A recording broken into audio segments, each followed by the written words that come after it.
28e homélie de saint Jean Chrysostome sur la lettre de saint Paul aux Hébreux. Les saints ont été vagabonds, couverts de peaux, de chèvres et de brebis, manquant de tout, affligés et persécutés.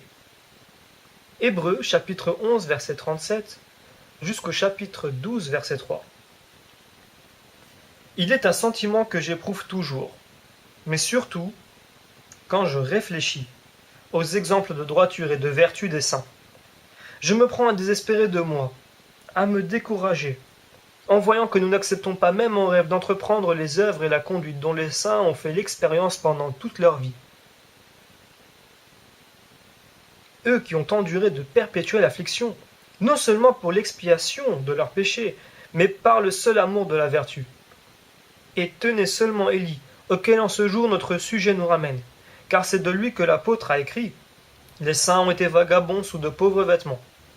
C'est par ce prophète qu'il clôt la liste des exemples qu'il propose aux Hébreux, et il n'a garde de l'oublier, parce qu'il leur est en quelque sorte un fait personnel et familier.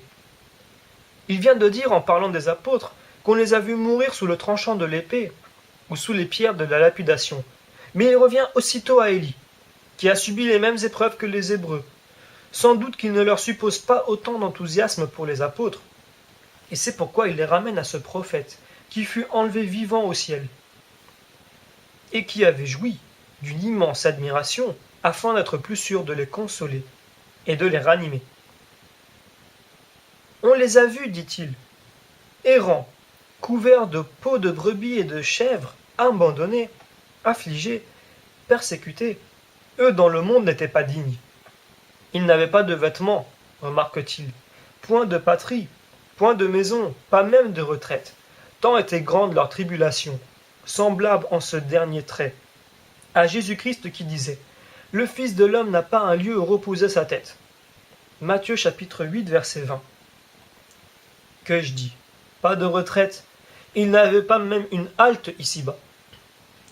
En vain s'était-il réfugié dans la solitude, il n'y trouvait point de repos, car l'apôtre ne dit pas « Il séjournait dans la solitude », non, mais arrivé là, il fuyait encore. Il se voyait chassé de ces lieux, et non seulement de tout pays habité, mais même des contrées inhabitables. Et l'apôtre rappelle les lieux où ils passèrent en même temps que les événements qui vinrent les y poursuivre. Privés de tout, affligés. On vous accuse pour Jésus-Christ, dit l'apôtre. Élie le fut comme vous. Quel grief avait-on contre lui pour l'accuser, le bannir, le poursuivre, le réduire à combattre avec la faim? Les Hébreux souffraient précisément alors des tribulations du même genre. Comme il est raconté ailleurs, les disciples résolurent d'envoyer des aumônes à ceux de leurs frères qui étaient affligés. Ils statuèrent que chacun, selon son pouvoir, enverrait pour aider des frères qui habitaient en Judée, en prenant sur leur propre nécessaire. Actes chapitre 11, verset 29. Affligés, ajoute-t-il, c'est-à-dire maltraités, condamnés à de rudes voyages, exposés à maints périls. Ils étaient vagabonds. En quel sens? Il l'explique. Errant dans le désert, les montagnes, les cavernes et les antres de la terre. Semblables, dit-il, à des fugitifs, à des émigrants, à des contumaces vaincus de crimes abominables. Indignes même de voir le soleil, et la solitude ne leur procurait point un refuge, mais il leur fallait charger toujours de nouvelles cachettes, s'enfuir dans la terre, vivre dans une crainte perpétuelle. Cependant, toutes ces personnes, à qui l'Écriture rend un témoignage si avantageux à cause de leur foi, n'ont point reçu de récompense promise. Dieu ayant voulu, par une faveur particulière, qu'ils ne reçussent qu'avec nous l'accomplissement de leur bonheur. Versets 39 et 40. Quelle est donc la récompense d'une foi si grande? Quel en sera le prix? Il sera tel qu'aucun discours ne saurait l'exprimer, car Dieu a préparé pour ceux qui l'aiment une félicité que l'œil n'a point vue, que l'oreille n'a point entendue, que le cœur de l'homme ne pourrait comprendre. Mais ils ne l'ont pas encore reçu. Ainsi, ils l'attendent encore, après être morts dans des tribulations si douloureuses. Depuis tant d'années qu'ils ont cessé de vivre, ils n'ont pas encore reçu, et vous seriez affligés de ne pas recevoir déjà, vous qui combattez encore. Représentez-vous cette position étonnante d'Abraham et de Paul. attendant la consommation de votre bonheur pour recevoir alors leur pleine récompense. Car le Sauveur leur a dit qu'il ne l'aurait pas, sans que nous soyons là pour la recevoir avec eux, comme un père dit à ses enfants qui ont fini leur travail, qu'ils ne se mettront pas à table avant que leur frère soit venu. Et toi, tu t'affliges de n'avoir pas encore touché ton salaire. Que fera donc Abel qui a vaincu avec nous, avant nous, et n'a pas reçu la couronne? Que fera Noé qui a vécu dans ces temps lointains et qui t'attend, toi et ceux qui viendront après toi? Vois-tu bien que leur somme préférée et que notre condition est plus heureuse que la leur? Dieu, dit saint Paul, a prévu et préparé pour nous un sort meilleur, pour qu'ils ne parussent pas, cri et fait, de meilleures conditions que nous-mêmes. S'ils avaient été couronnés les premiers, Dieu a déterminé une époque où nous serons couronnés tous ensemble. Le héros vainqueur, tant d'années avant toi, reçoit avec toi la couronne. Admire sa sollicitude et sa bonté. L'apôtre ne dit pas « afin qu'ils ne fussent pas couronnés sans nous », mais afin qu'ils ne reçussent pas sans nous la consommation de leur bonheur. Ils ne la recevront qu'alors. Ils nous ont précédés au combat. Ils ne nous ont pas devancés pour les couronnes. Dieu ne leur a fait aucun tort. Et il nous fait un grand honneur. Pour eux, ils nous attendent comme des frères. Si nous ne sommes pas tous qu'un seul corps, il y a pour ce corps plus de plaisir à être couronnés ensemble que par partie. En ce point, même les justes sont admirables de se réjouir du bonheur de leurs frères comme s'ils étaient leur propre bonheur. C'est donc encore un désir de leur âme qui se réalise que d'être ainsi couronnés avec leurs membres. Être ainsi tous ensemble glorifiés, c'est un plaisir ineffable. Puis donc que nous sommes environnés d'une si grande nuée de témoins. L'Écriture souvent emprunte des motifs de consolation aux accidents mêmes et aux peines qui nous arrivent. Ainsi on lit dans le prophète Isaïe « Il vous délivrera de la chaleur, de la sécheresse et des pluies violentes » Isaïe, chapitre 4, verset 6. Et dans le roi David « Le soleil ne vous fatiguera pas pendant le jour, ni la lune pendant la nuit » C'est ce que dit ici saint Paul. Ayez donc sur nos têtes une si grande nuée de témoins. Le souvenir de tous ces saints, comparable à un nuage qui donnerait de l'ombre aux voyageurs exposés, brûlés par un soleil trop ardent, soulage et ranime une âme fatiguée. Et l'apôtre ne dit pas un nuage élevé bien haut et loin de nos têtes, mais au contraire, posé sur nous, ce qui est bien autrement agréable et qui doit, selon lui, nous montrer qu'ainsi placé sur tout notre horizon, il nous procurera plus d'ombre et de sécurité. Quelle est cette nuée? Et quel est ce nombre de témoins? Il s'agit de témoins empruntés soit à l'Ancien, soit au Nouveau Testament. Les premiers aussi ont été vraiment martyrs, témoins attestant avec courage la grandeur de Dieu. Ainsi les 3 enfants, ainsi Élie et tous les prophètes. Dégageons-nous de tout ce qui appesantit. Qu'est-ce que tout ce fardeau? La somnolence, la négligence, tout le bagage en un mot des pensées humaines, et le péché si facile à environner. Cette expression a 2 sens. Le péché facilement nous entoure et nous assiège. Ou bien, et je préfère l'entendre ainsi, le péché facilement sera pour nous-mêmes environné et battu. Car si nous le voulons, il nous est aisé de le vaincre. Courons par la patience dans la carrière qui nous est ouverte. Il ne dit pas « combattons, luttons, faisons la guerre », mais ce qui est plus doux que tout cela, car il ne nous propose qu'une course. Il ne nous dit pas davantage. Soyons les premiers à courir, mais seulement. Fournissons une carrière soutenue et persévérante, et ne nous montrons pas lâches ni énervés. Courons, dit-il, dans la lice devant nous ouverte. Enfin, la consolation principale, la souveraine exhortation, le premier et le dernier de tous les exemples, l'apôtre le propose, c'est Jésus-Christ. Jetant les yeux sur Jésus-Christ, l'auteur et le consommateur de notre foi. Verset 2. C'est bien ce que Jésus-Christ disait constamment de lui-même à ses disciples. S'ils ont appelé le maître Belzébuth, combien plus ses serviteurs? Et ailleurs, le disciple n'est pas au-dessus du maître, ni l'esclave au-dessus de son propriétaire. Matthieu, chapitre 10, versets 24 et 25. Donc, regardons-le, dit saint Paul, afin d'apprendre à courir. Oui, voyons toujours Jésus-Christ. En effet, de même que pour apprendre un art, ou pour nous dresser à une lutte quelconque, Le regard fixé sur un maître nous grave dans l'esprit ses procédés, et notre vue lui dérobe tous ses secrets. Ainsi, dans la vie présente, si nous voulons fournir notre course, et surtout la fournir honorablement, nous regardons vers Jésus, l'auteur et le consommateur de notre foi. Et pourquoi ces deux titres? C'est qu'il nous a donné la foi, qu'il nous en a versé le principe. C'est encore une de ses paroles à ses disciples. Vous ne m'avez pas choisi, c'est moi qui vous ai fait choix de vous. Jean chapitre 15 verset 16. Paul disait de même, je le connaîtrai alors comme j'ai été connu de lui. 1 Corinthiens chapitre 13 verset 12. Et si Jésus a déposé en nous le principe et le germe, c'est lui encore qui nous donnera la fin et le fruit. Jésus, au lieu d'une vie heureuse et tranquille, qui lui était proposée, a souffert sur la croix, en méprisant la honte et l'ignominie.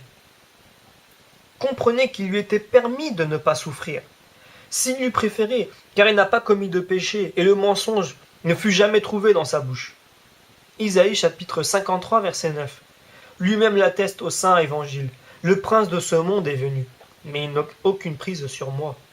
Jean chapitre 14 verset 30.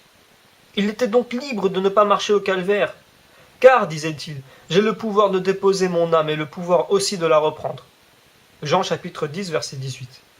Si donc sans nécessité aucune de subir la croix, il a voulu pour nous monter en croix, combien plus est-il juste que nous souffrions tous pour lui? La joie lui était proposée, dit saint Paul, et il a subi la mort, méprisant l'opprobre. En quoi ce mépris de l'opprobre? C'est qu'il a choisi, dit l'apôtre, une mort infâme. Je comprends, direz-vous, qu'il soit mort, mais pourquoi si honteusement? Uniquement pour nous apprendre à regarder comme rien toute gloire qui vient des hommes. Sans avoir jamais été assujetti au péché, il a choisi une mort semblable pour nous apprendre à être bardis contre elle, à l'estimer comme le néant. Enfin, pourquoi l'apôtre ne dit-il pas, méprisant la tristesse, mais l'opprobre et la honte? Parce qu'il affronta la mort sans tristesse. Or, écoutez, quelle fut la fin pour Jésus?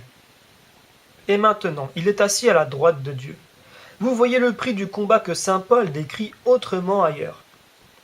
C'est pourquoi Dieu l'a exalté, lui a donné un nom, qui est au-dessus de tout nom, de sorte qu'au nom de Jésus, tout genou fléchit. Philippiens chapitre 2 verset 9. Il parle de la sainte humanité de Jésus. Ainsi, bien évidemment, quand même, on ne nous proposerait aucun prix de la victoire. Un tel exemple suffirait pour nous déterminer à soutenir chacun vaillamment notre lutte et notre combat. Mais maintenant, des récompenses aussi nous sont offertes, et non des prix tels quels, mais de grands, mais d'ineffables prix. Ainsi, quelle que soit la souffrance qui nous est visitée, pensons à Jésus, plutôt même qu'à ses apôtres. Pourquoi? C'est que toute la vie du Sauveur fut remplie d'amertume. Toujours, il entendit d'horribles accusations de folie, de séduction, de faux miracles. Les Juifs disaient tantôt, cet homme ne venait pas de Dieu, tantôt non, il séduit les masses, tantôt, ce séducteur disait, quand il vivait encore, je ressusciterai dans 3 jours. Il l'accusait de jonglerie et de magie, disant, c'est par Belzébuth qu'il chasse les démons. Il le taxait de fou, de possédé du diable. N'avons-nous pas raison de dire qu'il est fou et possédé du démon?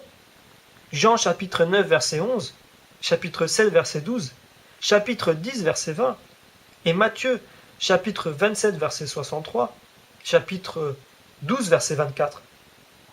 Et il entendait cet affreux langage, pendant qu'il les accablait de ses bienfaits, qui faisait des miracles et montrait les œuvres d'un Dieu. Qu'on eût ainsi parlé de lui, s'il n'avait rien fait, on serait moins surpris.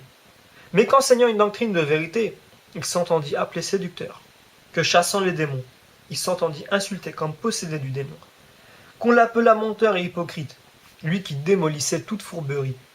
N'est-ce pas étonnant et incroyable? Telles étaient pourtant leurs accusations de tous les jours. Voulez-vous entendre les plaisanteries et les moqueries qu'on lui décochait? La moquerie est bien ce qui nous mord le plus vivement au cœur.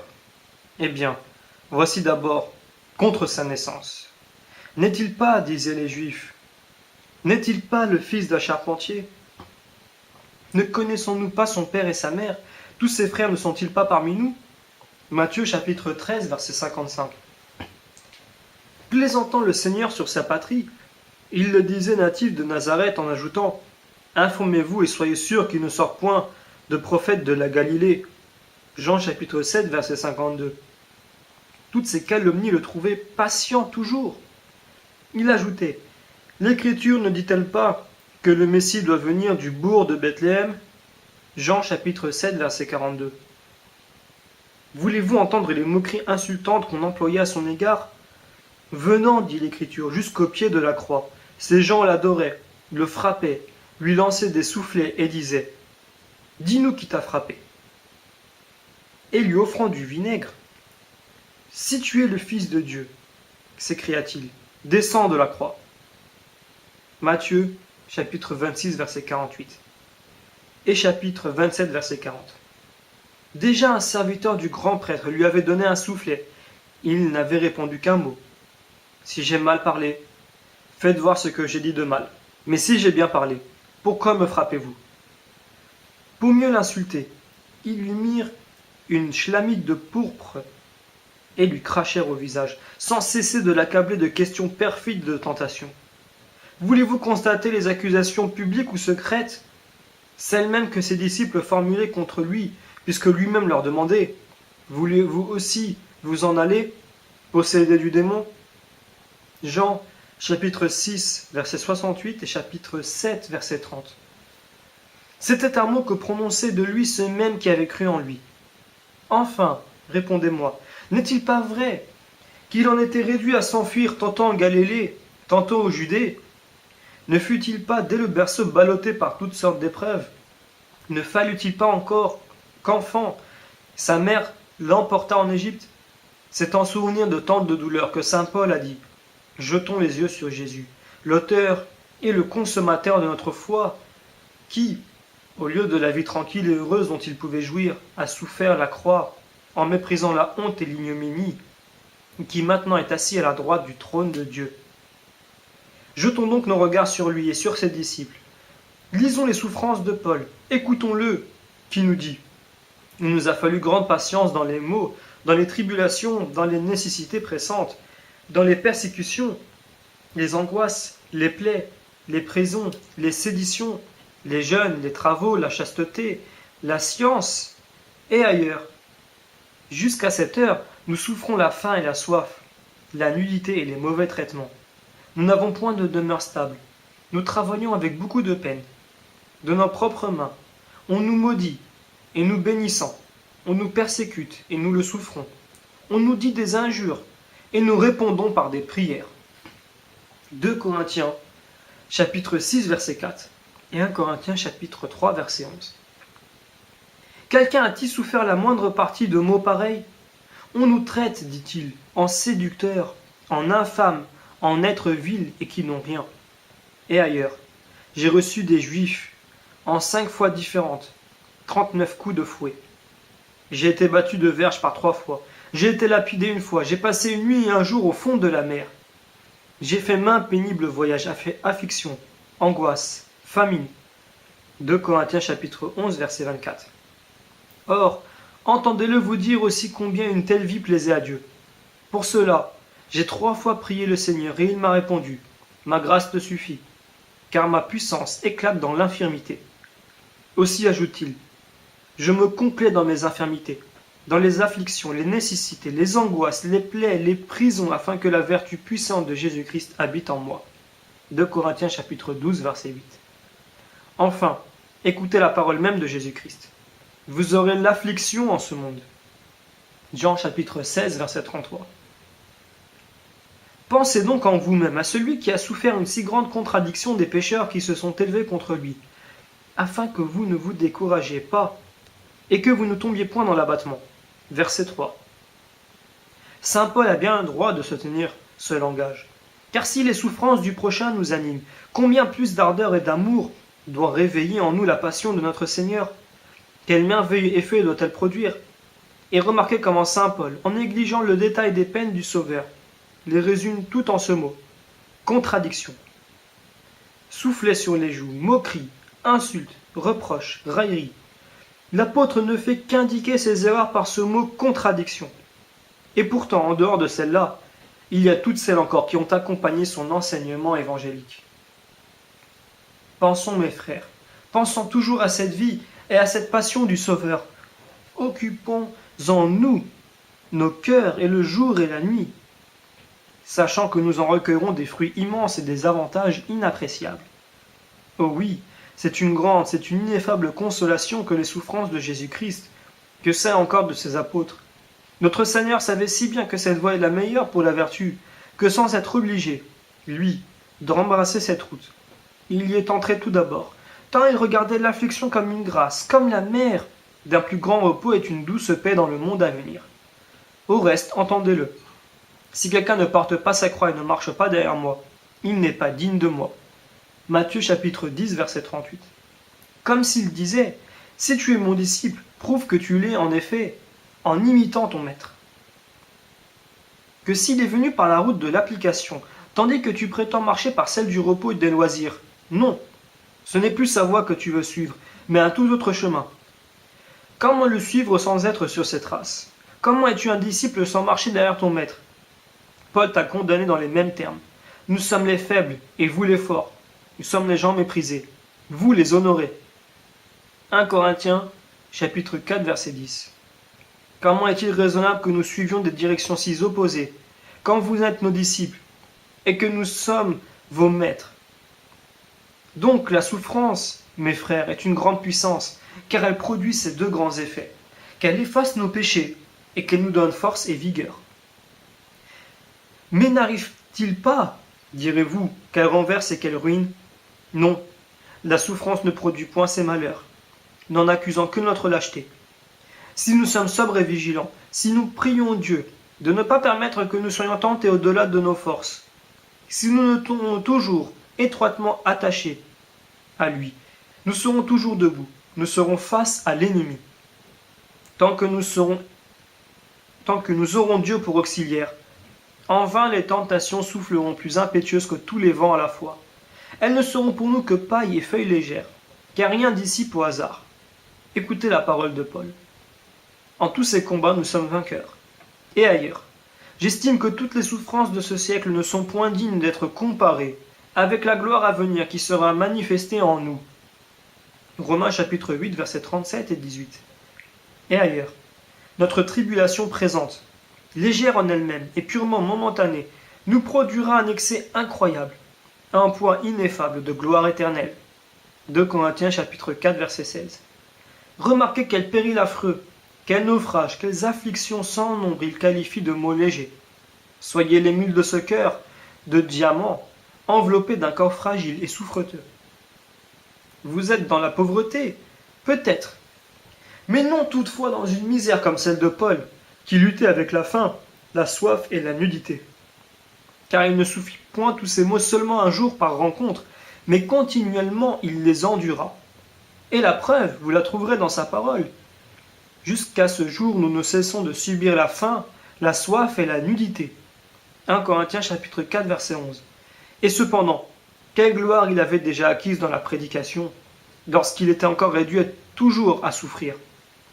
Car il avait dépensé 20 années dans l'enseignement de l'Évangile quand il écrivait ces mots. Je connais en effet, dit-il, un homme qui fut ravi au paradis il y a 14 ans. Est-ce avec ou sans un corps? Je ne le sais. 2 Corinthiens chapitre 12, verset 2. Et ailleurs, 3 ans après, je montai à Jérusalem. Galates chapitre 1, verset 18. Et dans un autre passage, il me serait plus avantageux de mourir que de permettre à personne d'atténuer ma gloire. Et ce texte se lie à celui-ci. Nous sommes devenus comme les balayures de ce monde. 1 Corinthiens chapitre 9, verset 15 et chapitre 4, verset 13. Quoi de plus pénible que la faim, que le froid, que les complots imaginés même par des frères qu'ils appellent de faux frères? N'osait-on pas l'appeler la peste du monde, un imposteur, un démolisseur? N'était-il pas déchiré par les fouets cruels? Appliquons à ces exemples, mes frères, nos méditations, nos pensées, nos souvenirs, et jamais nous n'éprouverons de découragement, d'abattement, quand même la justice nous opprimerait, quand tous nos biens nous seraient volés, et qu'on nous ferait subir des maux à l'infini. Qu'il nous soit donné seulement de trouver au ciel une moisson d'estime et d'honneur, et tout devient supportable. Puissions-nous faire dignement nos affaires d'outre-tombe, et celles d'ici-bas nous paraîtront sans valeur, quelles qu'elles soient, elles ne sont que des ombres et des rêves. Car ce qu'on peut attendre ou redouter sur la terre n'a rien de sérieux, ni en soi ni dans la durée. Que voulez-vous comparer en effet avec cette terreur si légitime et si effrayante de l'avenir, avec ce feu qui ne peut s'éteindre, avec ce ver qui ne peut mourir? Est-il un mal du siècle qui égale le grincement des dents, les chaînes, les ténèbres extérieures, les fureurs, la désolation, les angoisses de ces supplices? Mais vous comparez la durée peut-être. Et que font 10 000 ans auprès des siècles infinis et interminables? Ce n'est qu'une petite goutte d'eau, n'est-ce pas, en présence du grand abîme. Préférez-vous comparer bonheur avec bonheur? Celui du ciel est infiniment supérieur. L'œil de l'homme n'a point vu, dit l'Écriture. Son oreille n'a point entendu. Son cœur ne pourra jamais comprendre cette félicité souveraine. 1 Corinthiens chapitre 2 verset 9. Et sa durée se prolongera dans l'infinité des siècles.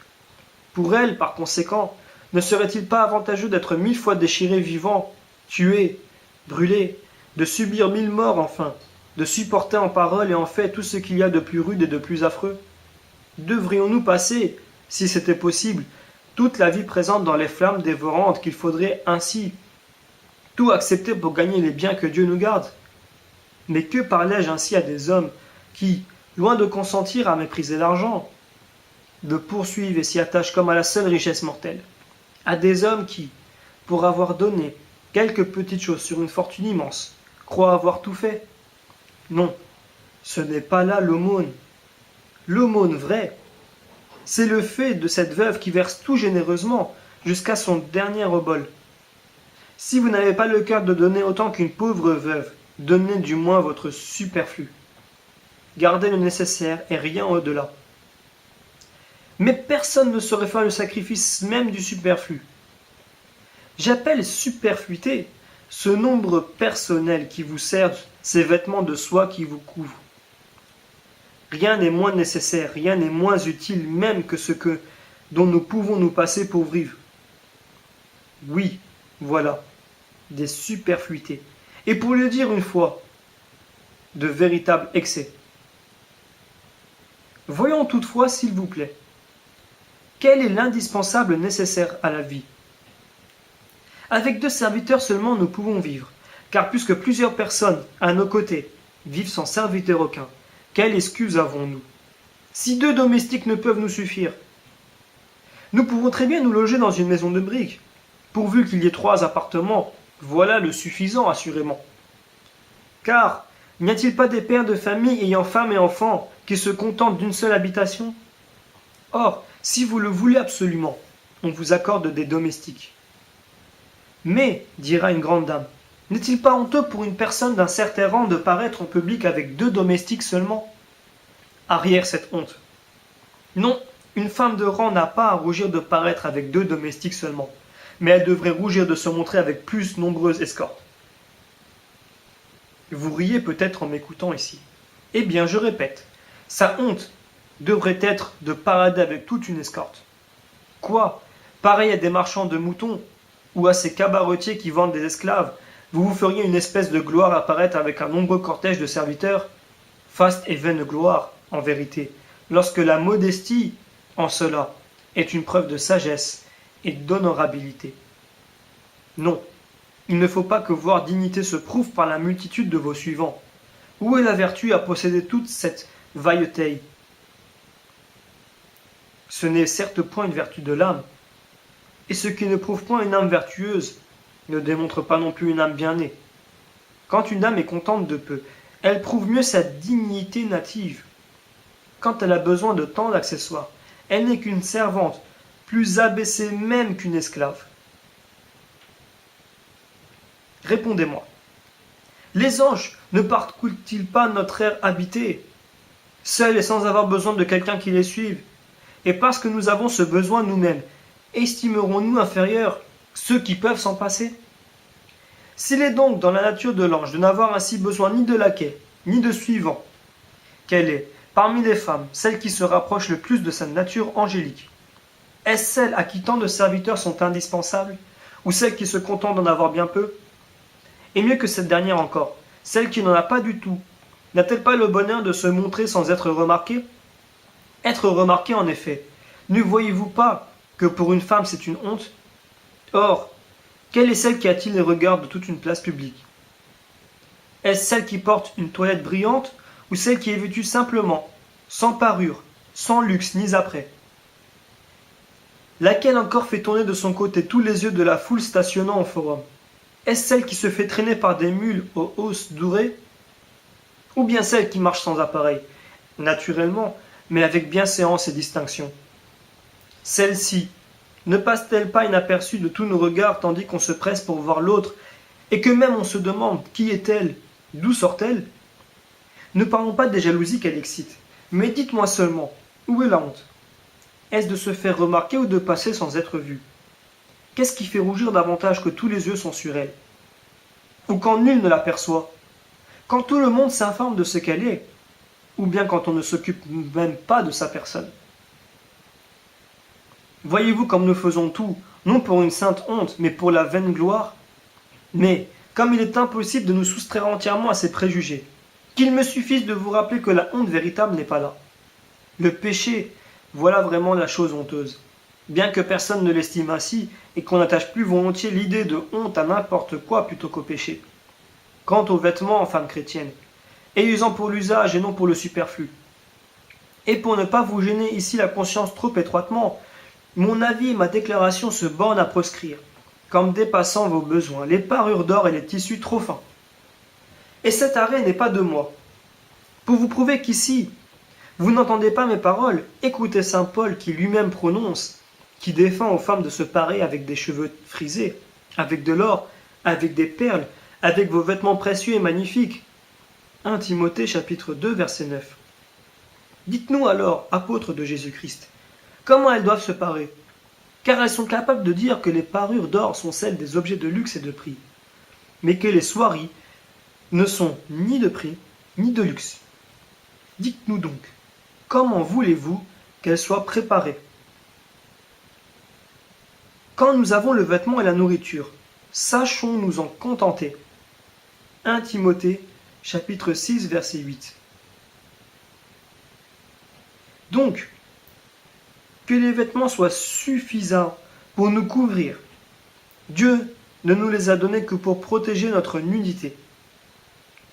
Or, un vêtement peut remplir ce but, quand même il serait de nulle valeur.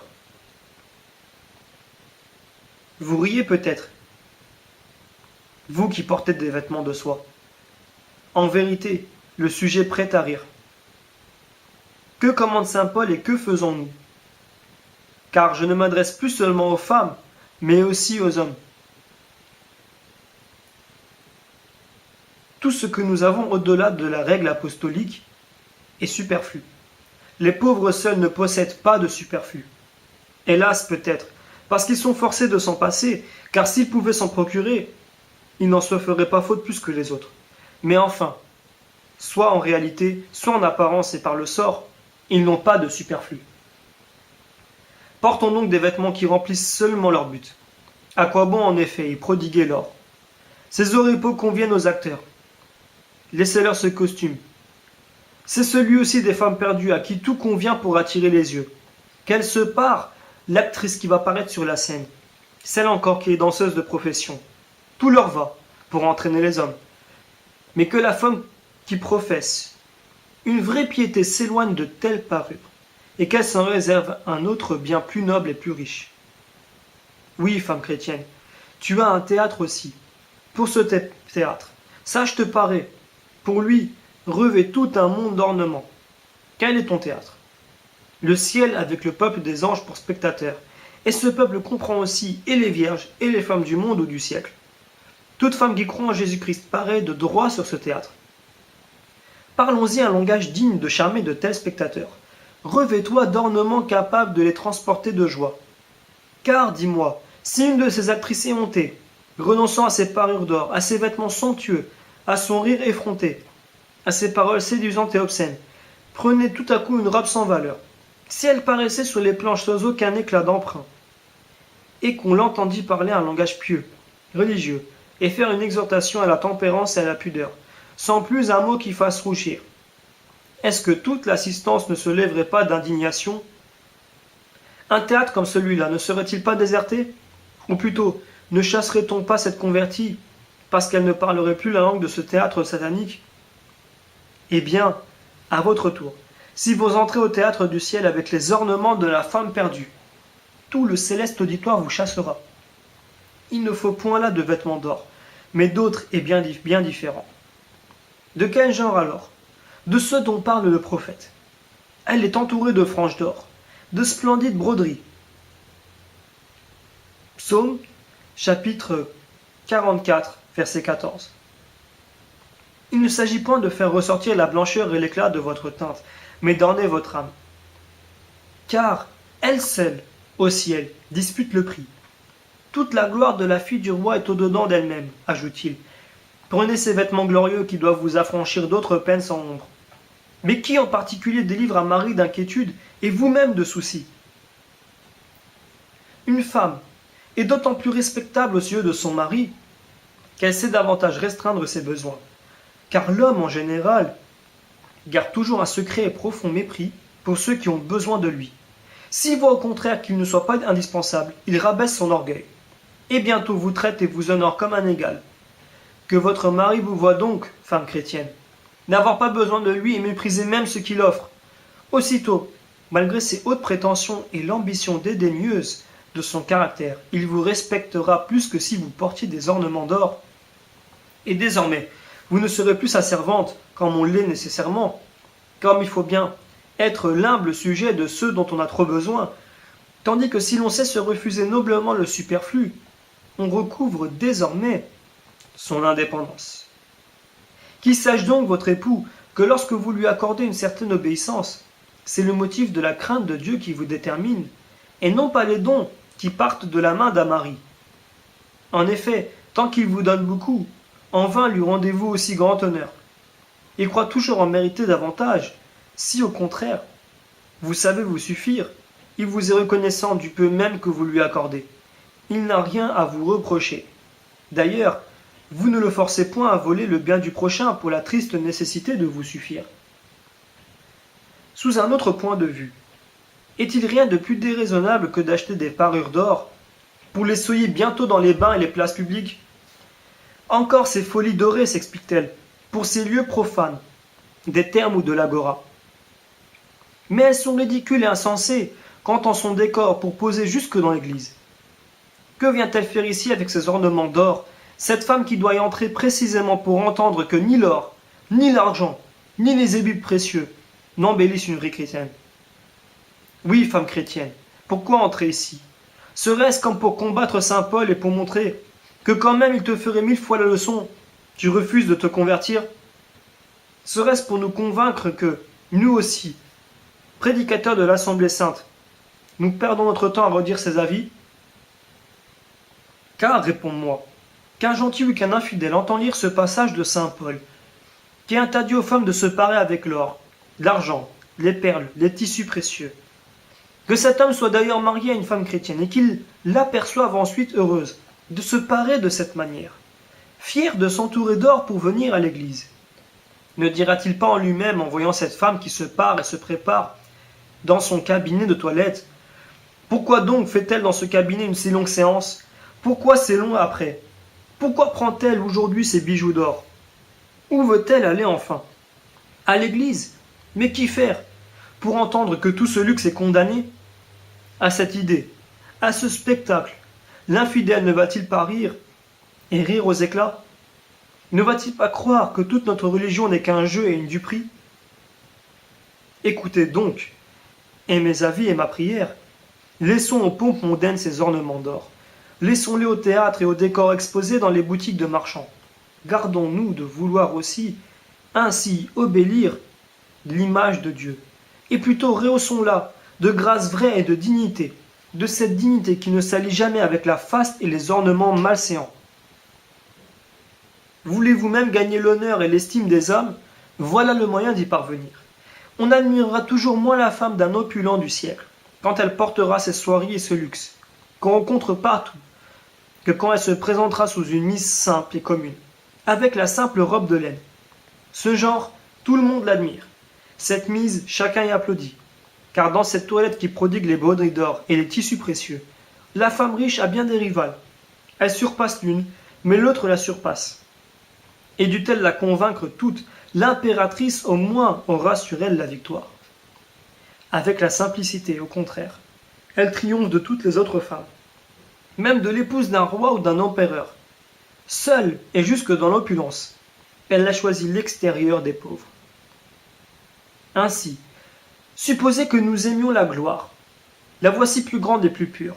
Mais je ne parle pas seulement aux veuves et aux riches. Les veuves n'auraient l'air d'être modestes qu'à cause de la gêne qu'apporte le veuvage. Je m'adresse ainsi aux femmes mariées. Je ne plairai donc plus à mon mari, dira l'une d'elles. Ah, tu ne désires pas plaire à ton époux, mais à une foule de misérables femmelettes.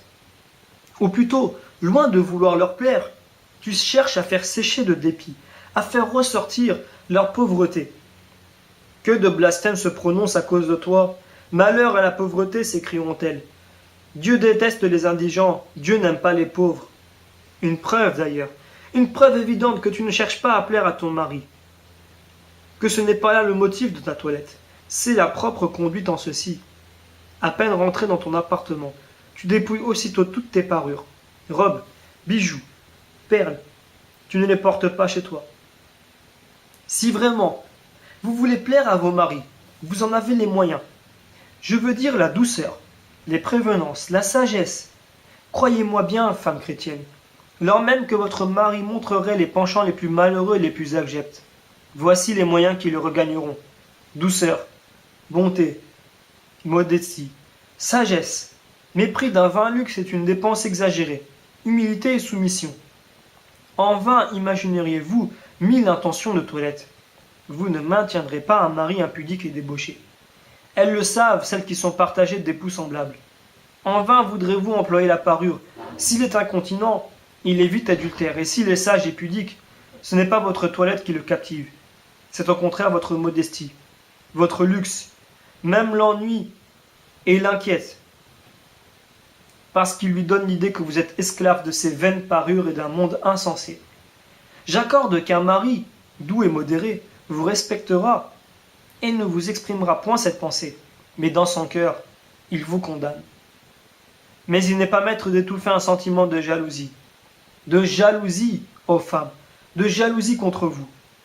Mais il n'est pas maître d'étouffer un sentiment de jalousie parce que vous l'éveillez vous-même.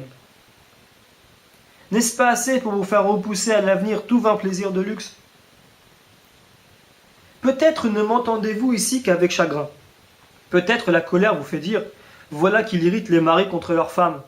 Non, je ne veux pas irriter les maris, mais je désire, épouse chrétienne, que vous-même de bon cœur vous fassiez ce sacrifice, non pour eux mais pour vous, non pour les délivrer de préoccupations jalouses, mais pour vous délivrer vous-même de ces fantômes de la vie mondaine.